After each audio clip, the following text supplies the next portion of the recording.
Bonjour à tous, j'espère que vous allez bien et bienvenue dans cette nouvelle vidéo Voyons voir. C'est une nouvelle série de vidéos dans laquelle je vais coudre des vêtements que je ne porterai pas tous les jours, des vêtements très singuliers, originaux, challengeants ou amusants ou autres. C'est vraiment une série qui sera dédiée à l'expérimentation et que je vais réaliser pour le pur plaisir d'expérimenter, encore une fois, pour le pur plaisir de coudre, de réaliser des choses, de me frotter à des styles et des techniques que je ne connais pas ou que je ne fréquente pas souvent, pour le pur plaisir de découvrir et d'ouvrir les horizons.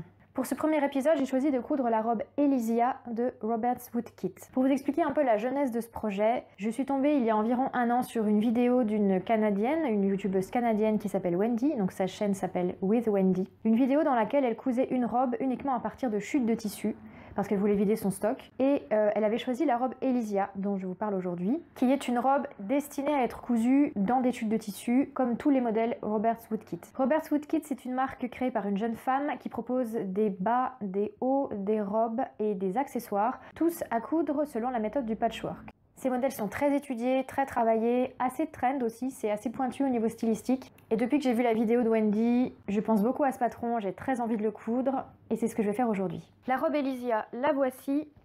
Je suis désolée, mon imprimante commence à fatiguer un peu. Donc c'est une robe composée d'un corsage et d'une jupe très ample. Vous avez un boutonnage ici sur le haut qui s'arrête à la taille. La taille d'ailleurs est assez haute et ample, c'est un modèle qui n'est pas ajusté. Vous avez une encolure ronde assez simple et des manches courtes à épaules tombantes. On peut coudre ce modèle dans deux versions, soit ici longueur genou, soit longueur midi. Moi je vais faire cette version la plus courte. Et justement au vu de cette longueur de robe, la longueur de manche et le fait que la robe ne soit pas doublée, c'est plutôt aussi au vu de son style un projet que j'aurais plutôt cousu au printemps, mais j'ai trop envie donc c'est maintenant. La signature de ce modèle, c'est ce motif de nœud qu'on voit ici sur le corsage et aussi sur la jupe, et qui apparaît au fur et à mesure qu'on assemble les pièces les unes aux autres. C'est très joli. Avant de vous présenter les tissus, je voulais vous dire que ce patron, il est quand même très onéreux. Il coûte 34 pounds, donc 34 livres anglaises. Je ne sais pas exactement combien ça fait en euros, mais ça reste un patron quand même très cher. Je ne doute pas que ce soit justifié du fait du travail de patronage qui est sans doute énorme. Et comme c'est une robe qu'on coud normalement dans des chutes, on n'est pas censé faire d'achat de tissu en plus. Mais malgré tout, ça reste un prix assez élevé. Donc je voulais juste vous informer que les patrons de cette marque sont des patrons assez chers. Voilà. On est censé coudre cette robe dans 3 tissus différents, mais moi je vais en utiliser 4 parce que pour l'un des tissus il faut un métrage de 2,40 m, ce que je trouve beaucoup. Surtout pour une chute, je n'ai pas dans mon stock de tissus de ce métrage-là, de cette longueur, compatible avec la vision que j'ai pour cette robe, notamment en termes de couleur. Je pense que vous avez un petit aperçu ici.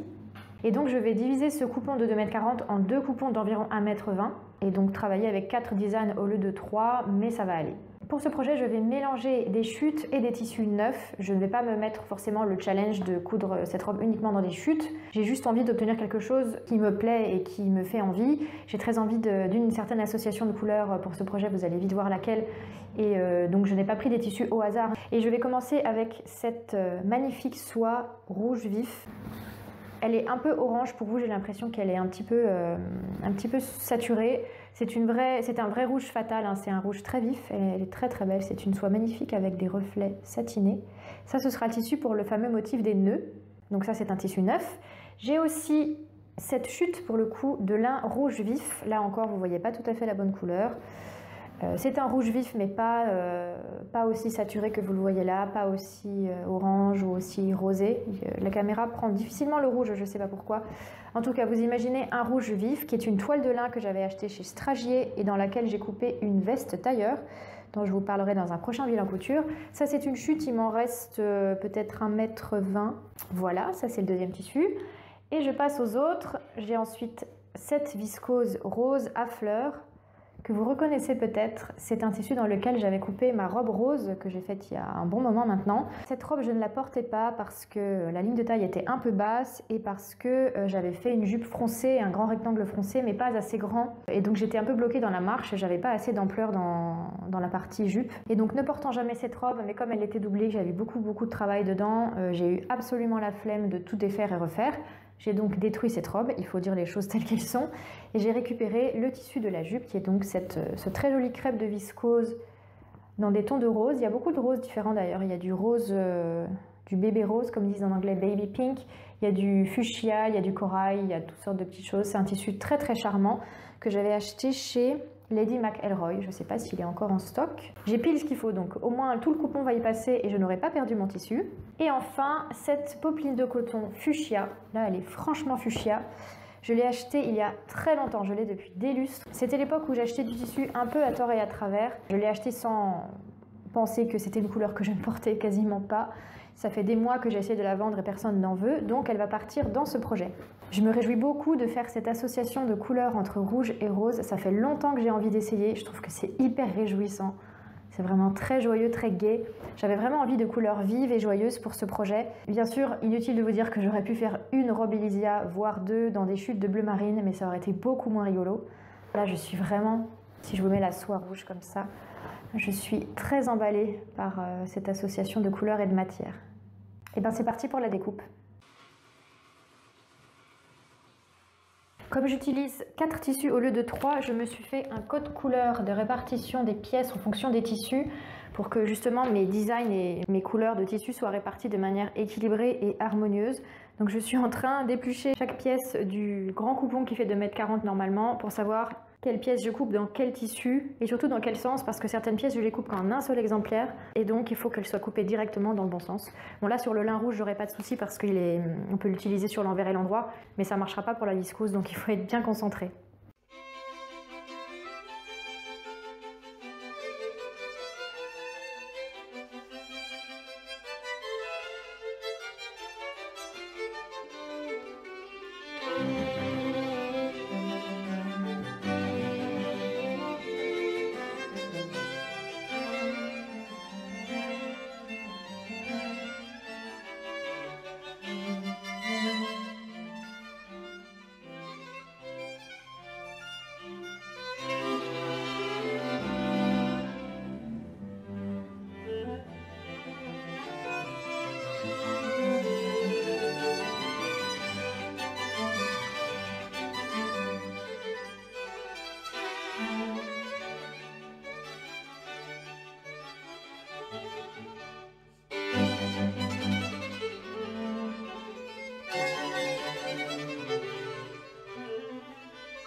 Voilà, j'ai terminé de découper toutes mes pièces. Ici, j'ai placé sur la table les pièces du corsage pour commencer à les épingler. Donc là-bas, un des côtés devant. Là, c'est le dos. Au-dessus, l'empiècement. Là, l'autre côté. Ici, les pièces de manche. Là-bas, la jupe. Toutes les pièces de jupe entassées. Je m'en occuperai plus tard. Donc, je les ai placées déjà sur la table pour que vous voyez à quoi va ressembler tout ce puzzle. Et là, on voit donc le motif de nœud que j'ai coupé dans la soie rouge.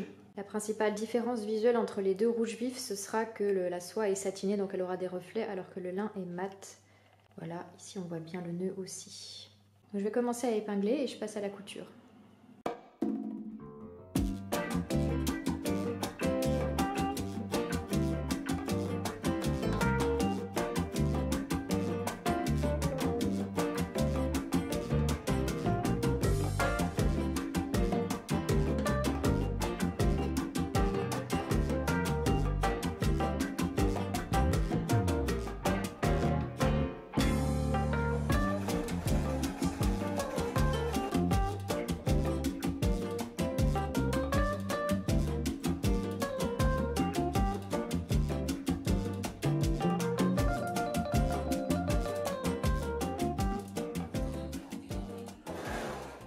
Alors, je pense que vous avez compris ce que je suis en train de faire. Le principe, c'est d'assembler chaque petite pièce ici avec sa voisine, puis sa voisine, puis sa voisine, de former les rangées horizontalement. Et une fois que chaque rangée est complétée, on assemble les rangées entre elles verticalement comme ceci. Donc j'ai épinglé et déjà cousu pas mal de choses. Quand on épingle, ça donne quelque chose comme ça. Ça, c'est l'empiècement du dos. C'est épinglé de l'autre côté, je pense que vous verrez. Voilà. Et une fois assemblé, ça donne quelque chose comme ça. Ça, c'est, je ne sais plus quoi, le bas du dos, il me semble. Le bas du corsage dos. Je vais bien sûr repasser et surfiler mes coutures au point zigzag puisque je n'ai pas de surjeteuse comme vous le savez. Donc ça va prendre pas mal de temps et de fil, mais tant pis, je n'ai pas le choix. Il faut surfiler puisque ce n'est pas doublé. Donc comme ma soie et ma viscose s'effilochent un peu, le surfilage est indispensable. Et là, j'ai marqué au stylo le numéro de la pièce parce que j'ai utilisé les mêmes pièces de patron pour couper et le lin et la viscose. Donc il fallait que je sache un peu où j'en étais. Et voilà, je pense que ça va commencer à prendre forme. J'ai hâte de voir ce que ça va donner.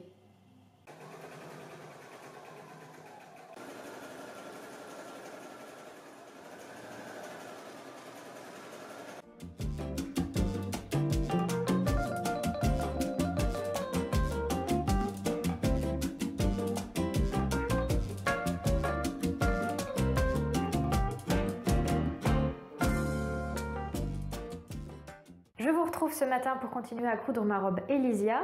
Hier, vous m'avez vu repasser mes rangées et ça donne ceci. Maintenant que c'est bien repassé et surfilé, on nous recommande de surpiquer nos coutures. C'est ce que j'ai fait ici sur la partie en lin rouge des deux côtés. Je ne sais pas si ça se voit, mais c'est surpiqué. J'ai fait ça sur toutes les parties rouges en lin et maintenant il faut que je le fasse sur toutes les parties fuchsia et les parties rose clair avec les fleurs pour avoir le bon fil accordé au bon tissu, que ce soit bien propre, bien net. Donc ce matin, je m'occupe de toutes les surpiqûres et ensuite je pourrai enfin commencer l'assemblage des rangées et donc l'assemblage du corsage.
Voilà, vous avez vu que j'ai monté les manches. Nous sommes le jour 6 de ce projet puisque le jour 4 a été consacré justement à la fabrication et au montage des manches. C'est assez long, hein. Il faut à nouveau tout surfiler, surpiquer, tout ça. Et hier, donc le jour 5, j'ai passé une bonne partie de la journée à préparer mes pièces de jupe qui va être vraiment le gros morceau de cette robe, le gros morceau de ce patron.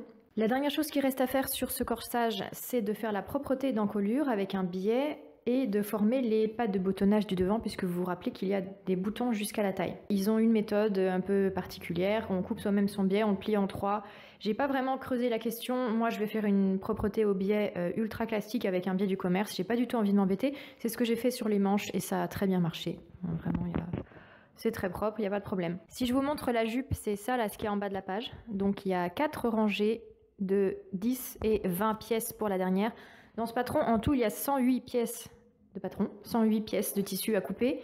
dont 50 pour la jupe. Donc je vous laisse imaginer tout l'épinglage que j'ai à faire, enfin que j'ai partiellement déjà fait hier justement pour pouvoir enchaîner aujourd'hui. Sachant que comme pour le corsage et les manches, il faut tout surfiler, tout surpiquer, etc. et repasser bien sûr, donc tout ça va prendre du temps. Peut-être que si je me débrouille bien, je peux terminer d'assembler la jupe aujourd'hui. Peut-être que c'est un peu présomptueux, mais si je me débrouille bien, c'est peut-être possible. Pour l'instant, je vais peut-être commencer par ça d'ailleurs, parce que là, honnêtement, je suis pas très excitée à l'idée de faire ma propreté d'encolure. Je pense que je la ferai un petit peu plus tard. J'ai envie de passer à l'assemblage pour voir vraiment le projet avancer, histoire de voir aussi les pièces au fur et à mesure s'assembler et ne plus être un peu dispersées partout dans l'atelier. Donc je vais faire ça.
Alors j'ai enfin terminé d'assembler la jupe, j'ai tout surfilé, tout repassé, j'ai même fait l'ourlet de la dernière rangée de la jupe, comme ça c'est fait et j'aurais pas à le faire avec toute la robe déjà formée, j'aurais pas à manipuler cette énorme quantité de tissu. Désolée si j'ai une voix bizarre, j'ai pris froid donc j'ai un petit rhume. Donc aujourd'hui, dernières étapes, je m'occupe de la propreté d'encolure du corsage avec le biais, je fais les pattes de boutonnage sur le devant.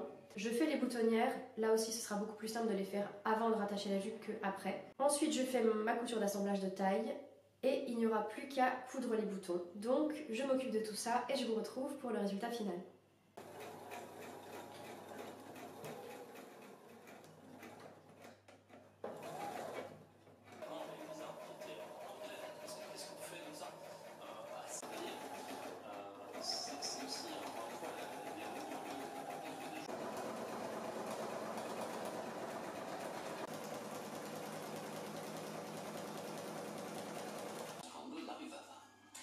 L'adresse est celle d'un bar. Combien d'hommes en sortent exactement? 3, 4. Trentaine de la fenêtre. Alors, comme il n'est pas au litre, il a dû faire des milliers de l'occupation. Et qui est beaucoup.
Et bien voilà pour ma robe Elysia de Robert Woodkit. C'est vraiment quelque chose de très exubérant, très voyant, très joyeux aussi. J'aime beaucoup cette association de couleurs. C'est vraiment ce que je voyais au début, donc je suis ravie du résultat visuel en termes chromatiques, je crois qu'on dit pour les couleurs. En tout cas, j'aime bien mes associations de tissus. C'est certain qu'en mouvement, on voit que les tissus utilisés n'ont pas tous les mêmes propriétés, n'ont pas tous les mêmes comportements. Ma soie a tendance à se froisser assez vite et on voit que le tombé de certaines pièces n'est pas le même que celui d'autres. On voit que le lin a plus de tenue, qui bouge moins et voilà, les tissus fluides plissent un petit peu plus. Bon, c'est pas très gênant. À part ça, et ben vous voyez que ça fait une sorte de... Je sais pas, ça fait un peu petit chaperon rouge moderne. J'ai mis des boutons dépareillés. Donc là, vous avez un tout petit bouton qui vient d'une robe que j'avais achetée chez Asos il y a des lustres et que j'ai quasiment jamais porté. Et j'avais gardé le petit bouton de rechange qui donne dans les petits plastiques là. Un deuxième petit bouton rose, je sais pas si on le voit. Oui, il est là. Que j'avais en un seul exemplaire dans mon stock, de même que celui-ci là, qui est un peu plus mauve, fuchsia. Voilà, j'ai utilisé des petits boutons que j'avais en un seul exemplaire, comme ça me permet de les écouler. Pour un projet qui est de style assez excentrique, je trouve que c'est pas absurde. C'est une robe qui a une ampleur énorme. Là, je sais pas si... Je pourrais pas tourner parce que j'ai le fil du micro, mais... C'est assez impressionnant l'ampleur de la jupe, on peut vraiment s'amuser à tourner, ça fait un effet assez rigolo. C'est très très ample, hein. Je vous disais que c'était un modèle très ample et j'ai fait la plus petite taille, c'est la taille 6-8, donc mélange de deux tailles. Et malgré tout c'est très très grand, hein. C'est très ample, surtout là, à la taille qui est très haute, hein. On est au niveau du milieu des côtes, enfin peut-être un peu plus bas, mais voilà, c'est un buste très court. Et vous voyez, c'est absolument pas près du corps. Les manches aussi sont très très amples. Enfin voilà, tout est grand. Il faut dire que j'ai peu de poitrine, donc j'ai beaucoup d'aisance au niveau du buste. De toute façon, c'est un modèle qui est prévu comme ça, donc c'est son style. Peut-être que si vous voulez coudre cette robe, je vous recommanderais d'utiliser des tissus qui ont à peu près les mêmes propriétés, à peu près les mêmes tombées, histoire que vous obteniez quelque chose de relativement uniforme en termes de mouvement à la fin. Mais comme c'est un projet amusement, en fait, c'est vraiment ce qui me vient à l'esprit en premier, et c'était la démarche du départ, c'était vraiment faire quelque chose de fun, de drôle, pour s'amuser. C'est vraiment quelque chose que je ne vais pas beaucoup porter, sauf pour m'amuser. C'était amusant à faire d'ailleurs. J'ai beaucoup aimé toutes les étapes. Certaines sont assez longues, il faut le dire. La découpe des tissus, c'est très long, parce que les pièces, il y en a des toutes petites, et il faut les épingler une par une, et avant ça, il faut les décalquer. Alors, comme vous achetez une taille à la fois, vous pouvez très bien couper directement dans le papier, mais beaucoup de pièces sont à couper en 5 voire 10 exemplaires, et donc si vous ne voulez pas désépingler pour réépingler à côté, il faut tout décalquer en plusieurs exemplaires, et donc ça prend aussi beaucoup de temps. Donc on va dire que les étapes préalables à la couture ne sont pas forcément très excitantes. Et puis vous l'avez vu, il y a beaucoup d'épinglage, énormément d'épinglage dans la jupe. Vous voyez, la taille des pièces et l'ampleur, voilà, c'est forcément très long. Et on est obligé d'épingler beaucoup parce qu'on peut vite avoir des plis, des petites choses qui se décalent. Donc ça a été long, j'avoue que c'était un peu rébarbatif à la fin, mais bon voilà. Je suis quand même contente du résultat. C'est une robe qui m'amuse et c'était le but, pari rempli, je sais pas si on dit ça. Dans le dos c'est comme ça, je pense que vous l'aurez vu sur les images d'extérieur. Alors je sais pas si avec cette association de couleurs, le motif du nœud est très flagrant. Je pense que vous le voyez parce que je vous l'ai dit, mais sinon c'est peut-être pas quelque chose qui saute aux yeux.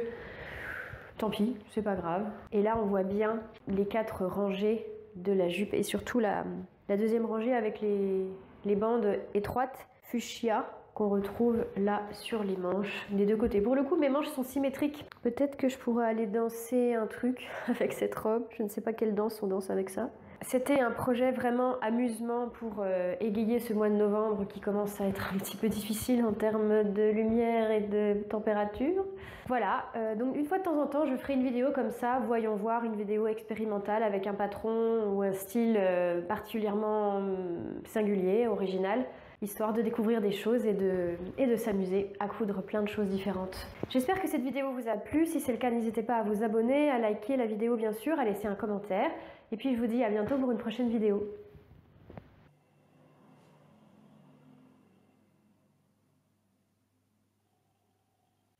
Elle réfléchit. Elle réfléchit beaucoup.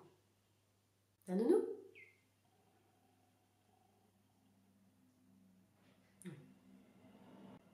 Elle est trop belle.